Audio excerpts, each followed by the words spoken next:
How does it feel when you see a couple walking through the space you have created for them? It is everything. It is phenomenal. कभी-कभी किसी couple के साथ तो हम लोग 6-6 महीना we are working on their vision. What do you think? Like, how has the wedding decor industry changed over the years? The scale of the weddings, definitely they are bigger. People are spending more on venues. I'm very confident that it is just going to grow bigger from here. Weddings are an emotional roller coaster ride for everyone, not just for the family. I feel all the vendors involved. Once you start, right, you're pretty much a nobody to anyone and everyone. And once you work your way up, everyone starts taking you seriously. Do you think there's a lot of work in the market for the vendors? So today's guest is a very special guest who's a very good friend and a brain behind the stunning, jaw-dropping wedding setups. Let's welcome Neha from The Wedding Factor.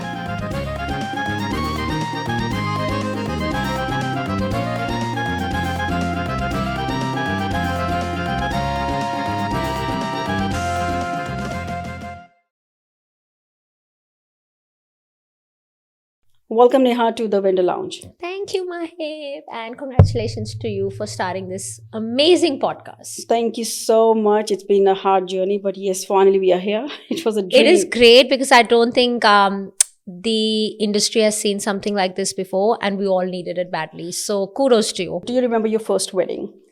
Yes, very vividly. I do remember the first wedding we did. I think it was almost 4 years ago. It was actually a pre-wedding event. We started off with a very small mehndi event. So. And how did that feel? The first event? Anxious, but very rewarding. I think it started off as a day full of anxiety. Ki kya hoga, kaise hoga. It was a very small team that we started off. It was mainly me, my husband, and just helper staff. But then as the day progressed, I think it was a very rewarding feeling. It almost felt like jiske liye I started doing something, the main reason why I went into events, I could see that fulfilled. So it was really good. Is there a wedding setup that has stayed with you even after the wedding is over emotionally? There are too many actually. So it's hard to pinpoint a singular one. But I would say all firsts are very special. So for example, the first time we ever did a mandap, the first time we installed a huge, massive dance floor. The first time I think we put a floral chandelier up. I still remember it was at Leonda with Ayara.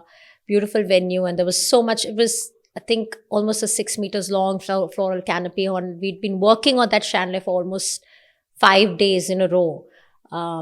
क्योंकि आप जब पहली बार कर रहे होते हो, there's a lot of effort also, and you do not obviously know the right ways also, that what's the most efficient way of doing it. There's a lot of, and I think recently Abhi, there was a setup that we'd done. We tried to install this whole floral wrap. There was no electricity at the venue. मैंने वो reel भी डाली थी उसकी. I remember that one. Yes. So that was a funny one. Then there are setups that are actually, for most part, the positive experiences, they do stay with you. But sometime or the other which are not really very pleasant, वो भी I think आपको याद रहते हैं कि आपने तो बहुत कुछ अच्छा से किया, but something happened on the day that it just did not all come into place together. So yes, they also stick by. Yes, but mostly good experiences. I would say I think 90% of the times I've been lucky. Touch wood. That's good. Weddings, in my opinion, are an emotional roller coaster ride for everyone, not just for the family. I feel all the vendors involved. I'm sure, Maahib, you would also feel the same as, being a photographer and videographer. You feel so connected with the couple because आप इतने time से उनसे, you've been interacting with them. Absolutely. Like, I feel you get emotionally invested. Yes. While doing their weddings. Yes. You end up spending a week with them, while taking photos and videos. And at the same time, we all speak to them. We are in touch for almost a year, for months. We have 2-3 meetings with them and phone conversations, emails, and it last moment changes. And it almost starts to feel like your own event at the end of the day. Absolutely. That, how is it that we can actually make it the best for the client? So it is a beautiful feeling to see them happy. And that time, I've seen the beauty of what we do. All the vendors I've met and I've worked around with, like you and many others as well. everyone wants to make their day so special. Special, And I've absolutely. seen vendors going beyond and doing extra just to make sure. And it's just to make sure like the couple is happy, their families are happy. Yes. We get last moment changes so many times. Oh, all the time, all the time. Even though, you know, sometimes a policy does not allow them to make changes, but it's like, it's okay. Yaar. Like, And on human grounds, you end up saying, ki, chal yaar, theek hai, Chal, it's okay. yes, absolutely. Why not? No, so coming back to your question, I think to see them happy, you know, like I'll give you an example of one of our recent brides. She was a Bengali bride, and we actually got a chance to do the room reveal. It was a W. Yep. And she walks in, her eyes lit up, the smile gets wider, and she gives me a hug. It's beautiful. It's beautiful, you know. It's like, wow, sari mehnat safal ho gayi, you know. Yeah, it was all worth it. Yeah, when they say those good words to you, you know, it was amazing. And then you feel. Yes. And sometimes, you know, they don't even have to say, you know, your eyes are saying everything. Yeah. So it's I think that's what I tell to everyone, like a good review. Yeah. It's very, very important, and it's very rewarding. It's more than, like, definitely money is the factor. I wouldn't say it's not the factor. Of course. We all are in a business as well at the same time. But jab wo ek aadhi raat ko, when you come back home, and or if you wake up, like, you know, subah, and you get that message. And they've made that effort after, because they are tired as well. They are tired, exactly. They are way more tired than we are. Yeah. Hum log to set up karke chale gaye, so gaye, and you know, they've had this whole ceremony, and still they've had the time to send you that text. It speaks volumes about the words and the impact that your work has created for them. Absolutely. Recently, we did a wedding together. So her best friend rang me the next day. And she was like, "Tusi bhul gaye sanu?" I was like, "No, we haven't forgotten. We all are talking about you." Like, so, you know, these things, like, they remember you. Yeah, absolutely. What do you think? Like, how has the wedding decor industry changed over the years? Has it changed? Yes, too much, definitely. Look, I think I can only talk on behalf of Melbourne, or perhaps Australian, South Asian wedding decor industry, to be very specific. And I think it has changed a lot. It's almost my 5th year in the business. One of the few things that I've noticed is the scale of the weddings. Definitely, they are bigger. People are spending more on venues, on good vendors, quality vendors. Everything is important suddenly. So I think quality over quantity also. So, and there's work for everyone. So scale of the weddings, I feel, and I'm very confident that it is just going to grow bigger from here. No, absolutely, yes, you're right. The way they're going now, the weddings, which is good for us, which is definitely good for us, yes. Yeah. And then I think the next point, I would say, competition. The landscape has changed completely. So when I entered, and in fact, way before I entered the wedding vendor industry, I used to hear from people there are not a lot of options for wedding vendors, especially in terms of decor. But even if you see now, like, not just decor, your line, right? DJs, venues. The landscape has changed. There's so many competitors now, which is, I think, fantastic for the client. Because it's going to push us to sort of give our best. And it's so good for the client, you know, that they have a wide range of options to choose from. You know, and there are some great vendors out there, I'm sure, in your line and my line. Absolutely, and each one of us has a style of our own. So people actually get to choose between, you know, what fits in their style, their budget. Yeah. And I think this one's a funny one. What I've seen, I think personally, I can say for myself, I feel what has changed in the last 4 or 5 years for me, I would say, is that once you start, right, you're pretty much a nobody to anyone and everyone. And once you work your way up, and touch wood, if you've actually been able to make a name for yourself, everyone starts taking you seriously. Not just the clients. That is so true. So right? True. Yeah. Not just the clients, other vendors, your colleagues, venues, right? Yeah. So there have been times where I've had to struggle to just sort of, you know, get time. So, when are we coming? And the attitude that we'd get from different venues and stuff. But now I think it's so much smoother. Yeah. So, yeah. It's totally relatable. I think a lot of vendors can relate to this. Yeah. Like, when you are new, you're starting, and people actually don't take you seriously. Seriously, yeah. And if you haven't had that much experience, so it's very hard to get that first big gig, right? Yeah. How was it, like, by the way, how was your first ever big gig? Like when you got the first, like, okay, this is the wedding I wanted to do. Yeah, it happened almost 3 years ago. And that was big in terms of, obviously, monetary terms, but big in terms of props, big in terms of styling, where we had to invest in a lot of capital as well. How did I get it? Purely word of mouth. So I think in That's terms amazing. of, yeah, so I think there was a bride who's, I think she was her best friend or someone of her very close friends who had gotten married, and she recommended us, and that's how the whole thing happened. Yeah, word of mouth is a big thing, and people go for word of mouth more than the pin and or like the Instagram. Yes, of course. Instagram, of course. I mean, we all know Instagram is huge. I think Yes. for me, I think most of my sales still come from Instagram, but word of mouth, I think, is a second biggest source of generating business. And I think in every industry, it will always be. And I feel like it's very complimentary as well when it's word of mouth. You have done someone's wedding, and now unki sister ki wedding hai, ya unki cousin ki wedding, and they recommend you and they call you and say, by the way, we have seen your work. So and we want to book you. Yeah, so, I think, and the best part is when someone just walks up to you and out of nowhere, oh, we've seen your work. I would love to actually book you for my daughter's wedding or for my own wedding. I'm sure up available, Rena, please. We're going to contact you. And they do contact you, sometimes 1 year or 2 years down the line when they're going to get married. Yeah, absolutely. So it's a big testament of the good work that you've been doing. Yeah. Do you think there's a lot of work in the market for the vendors? It's a great question, Maahib. I actually felt it this year in particular, the wedding season. Yeah. That all of us were busy. Absolutely. We were crazy busy. So, and that goes back to what I was saying before. The scale is there. The market is getting bigger. Yeah. There are more people who are getting married. And the fact that there is work for everyone is very promising for all of us. Yeah. One piece of advice to every bride who's listening to our podcast today. Interesting. Okay. I would say this to them, that it is your wedding, your day.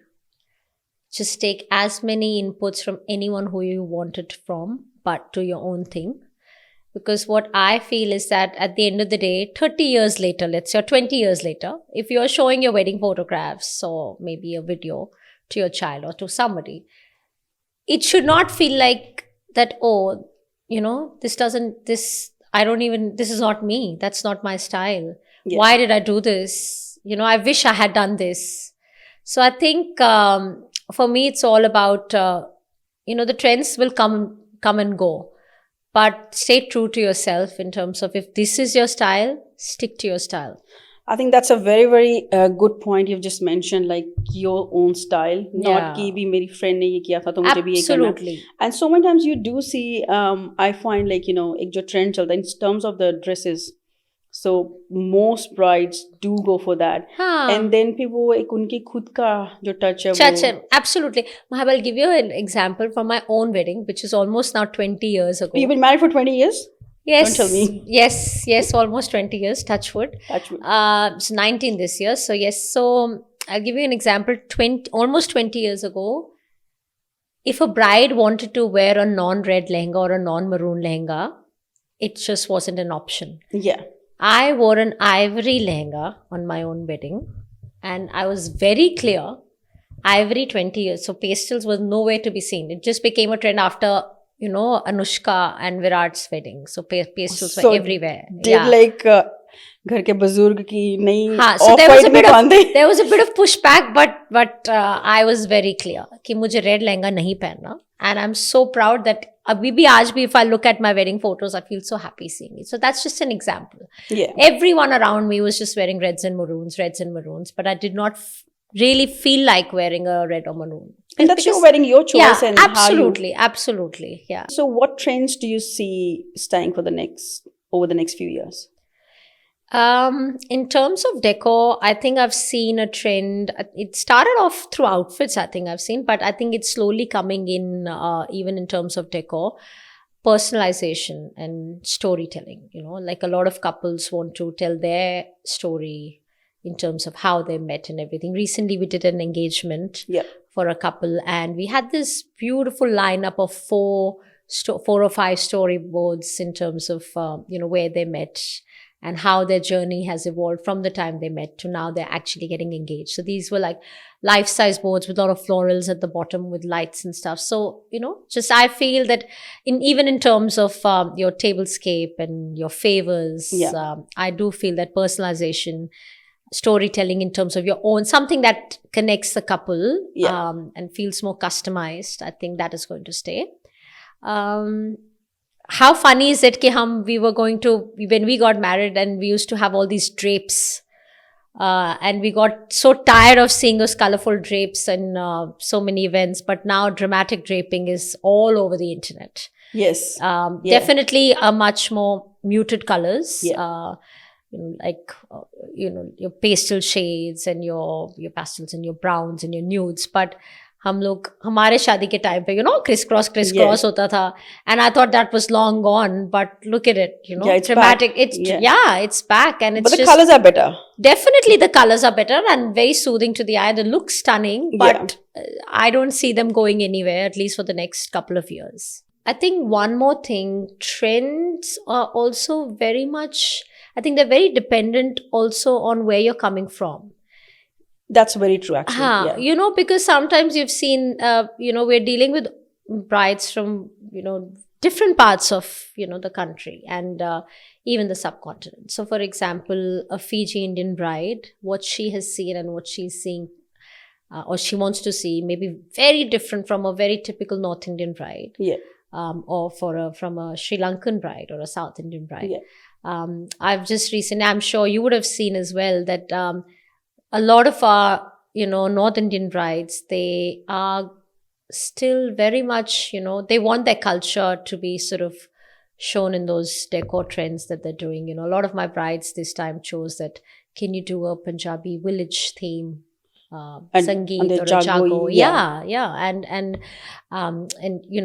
we recently did a haldi ceremony where we actually incorporated Kerala houseboats, and that was so beautiful. And I'm sure a lot of people have seen that on your page. I think trends again, maybe trend is not the right word. Again, it is also something what you feel personally.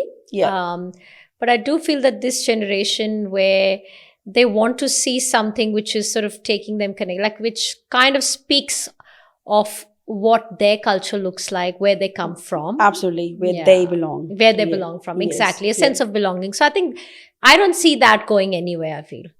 Yeah, that's going to stay because a lot of time, even when we're doing a pre-wedding shoots, right? A lot of time, we pick like 2-3 sequences and 9 out of 10 times, and when I'm doing a North Indian couple, like a Punjabi, so they want that village farm theme for sure. We've seen that. Exactly. Kode, khet, tractor, they want that. And sometimes I feel like they don't understand Punjabi that well. But they understand the culture and they wanna, because they, again, the sense of belonging, because maybe their parents talk to them and whenever they go back to India and they see all those things and they feel that should be part of their wedding somehow. Absolutely. And I think that's amazing as well. It is beautiful. Why not? And I think something to carry the legacy forward, that this is how. And this is how they're going to remember and it's not forgotten. Yes, absolutely. What does success truly mean to you? The fact that someone just rocks up from nowhere. Like we were attending a party and 3 of my clients actually came up to me and said, "Oh, Neha, do you remember me? You actually did my 15th wedding anniversary. You actually did my daughter's wedding." I have not met them. Not many clients do we actually meet them in person. And they rock up and they actually come and thank you in person. The fact that people recognize you for your work and they still remember you, not just the bride and groom, but also their relatives or friends. I think that's beautiful. That's definitely success. Yeah, definitely. And I think personally the fact that I can do whatever I want to, whenever I want to. Mera man kar raha hai, kal I want to book a ticket and I want to fly to Switzerland. Without thinking about the consequences. That's good. Very irresponsible though, but that is true success in terms of the freedom